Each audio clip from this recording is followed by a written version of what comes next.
नमस्कार दोस्तों।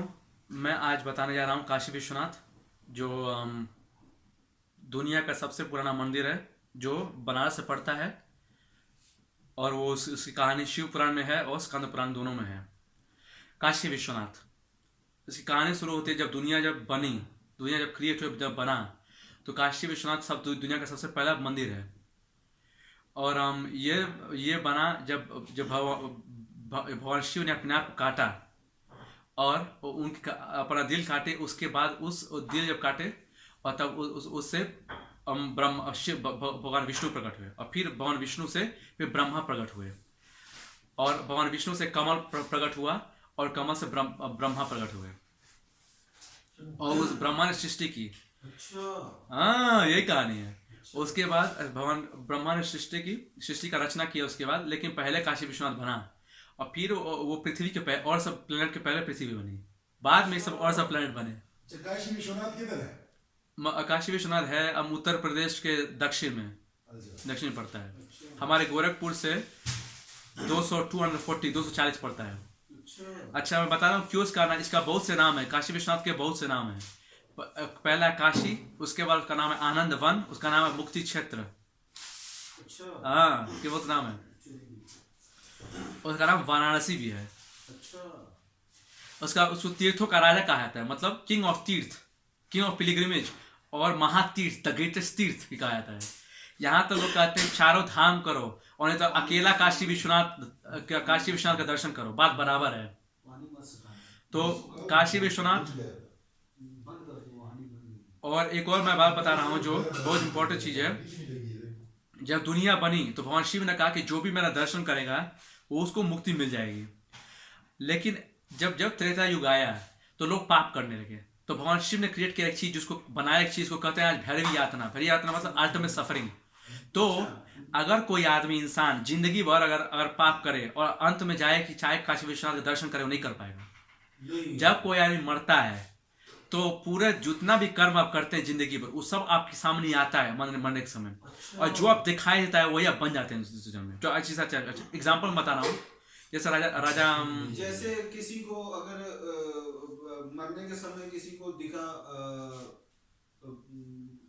कुछ भी मतलब दिखा वही जानवर बन जाए, वही बन जाएगा। मैं एग्जाम्पल बता रहा हूँ। अगर किसी को कुत्ता दिखे वो तो कुत्ता बन जाएगा, हाँ। बिल्ली दिखे बिल्ली बन जाएगी, अगर सांप दिखा किसी को सांप बन जाएगा।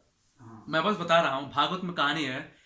भरत जो बहुत बड़े राजा थे, अंत के समय एक हिरण को उन्होंने देखा, और उसका पालन कर, और दूसरे जन्म में जब हिरण बने, उसके बाद उनको याद थी पिछले जन्म कर्म। फिर दूसरे जन्म में जड़ भरत बने, और जब वे ब्राह्मण थे उनको पिछले जन्म याद था। ऐसे बहुत से लोग इनको पिछले जन्म याद था। और मैं बता रहा हूँ काशी विश्वनाथ की परिक्रमा, और कौन कौन परिक्रमा सबसे इंपॉर्टेंट है, बहुत इंपॉर्टेंट चीज। आपको भी पिछले जन्म की बातें याद नहीं नहीं, पिछले बात याद इसलिए है कि जब कोई पैदा होता है इस जन्म में, तो उसको कर्म भूल जाता है। भगवान आपको योग माया कर देता है, और अब आदमी भूल जाता है हर चीज। कि अगर पिछले जन्म याद होता है, कुछ कर ही नहीं पाएगा। वो सब स्पेशल लोग थे जिनको ये सब चीजें पता थी। अच्छा। और मैं बता रहा हूँ 4 इंपॉर्टेंट चीज सबसे इंपॉर्टेंट है।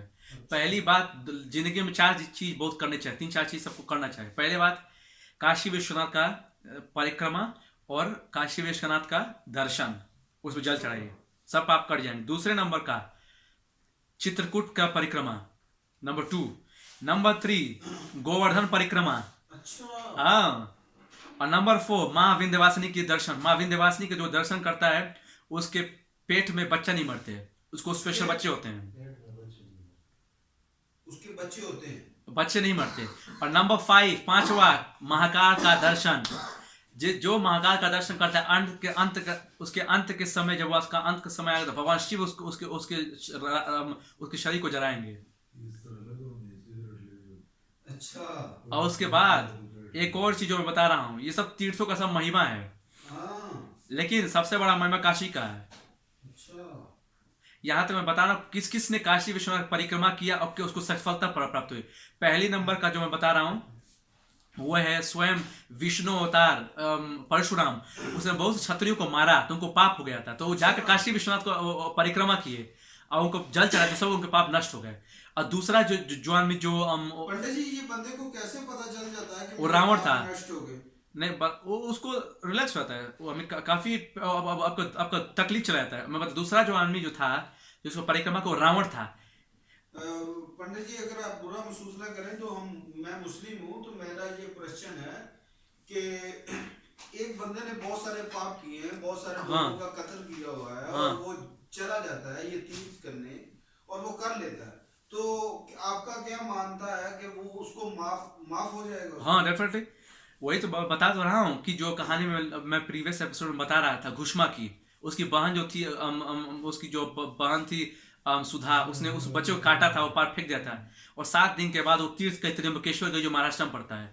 तो ये उससे भी बड़ा तीर्थ है, तीर्थों का राजा है, बड़े से बड़े पापी आदमी का नाश कर पंडित जी, इस मुक्त रहता तरह है। तो बहुत सारे लोग बहुत सारे गलत काम करने के बाद वहां से एक चक्कर लगा लेते होंगे कि नहीं, हम ये माफ हो इसीलिए गए। नहीं कर पाएंगे। कर इस तीर्थ, पाप करने वाला आदमी तीर्थ इसलिए नहीं कर पाएगा कि उसके पाप जाने नहीं देंगे उसको, इसलिए पापों से बचना चाहिए।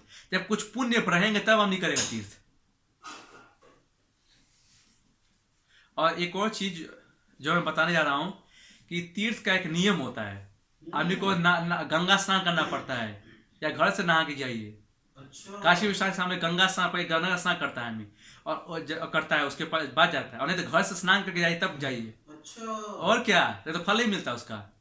अच्छा। और तीर्थों में पाप, और तीर्थों में पुण्य अनंत गुना मिलता है, और तीर्थों का पाप वज्र की तरह लगता है। और तीर्थ में आप झूठ बोले पाप किए तो पाप भी लगता है, बहुत भयंकर पाप लगता है। अल्लाह। अच्छा। दोस्तों, आशा करता हूँ कि ये वीडियो आपको अच्छा लगा हो। आप लाइक करिएगा, सब्सक्राइब करिएगा, और बेल आइकॉन ना दबाना भूलिएगा। जय काशी विश्वनाथ।